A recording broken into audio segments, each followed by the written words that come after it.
دوستو یہ ویڈیو ایک سوال کے جواب میں ہے، اور سوال یہ ہے کہ نہار منہ پانی پینا کیسا ہے؟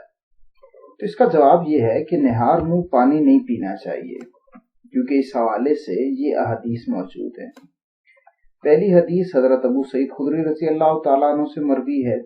وہ نبی کریم صلی اللہ علیہ وسلم سے روایت کرتے ہیں کہ جو نہار منہ پانی پیے گا اس کی قوت کم ہو جائے گی، اور دوسری حدیث مجموع الزوائد میں ہے کہ جو نہار منہ پانی پیے گا اس کی قوت کم ہو جائے گی۔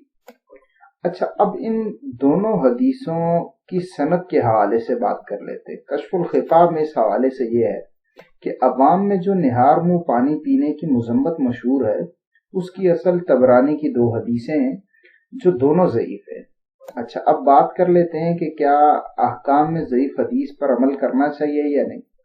تو یاد رکھیں کہ احکام میں بھی ضعیف حدیث پر عمل کیا جاتا ہے جب اس میں احتیاط کا معاملہ ہو۔ یہ بات امام سیوطی رحمۃ اللہ علیہ نے تدریب الراوی کتاب میں لکھی ہے۔ یہ ویڈیو بنانے کا مقصد یہ تھا کہ نہار منہ پانی پینے کا ہمیں حکم نہیں ہے، تو جب ضعیف حدیث میں بھی اس کے متعلق آ گیا کہ اس سے قوت کم ہو سکتی ہے تو ہمیں نہار منہ پانی پینے سے اجتناب کرنا چاہیے۔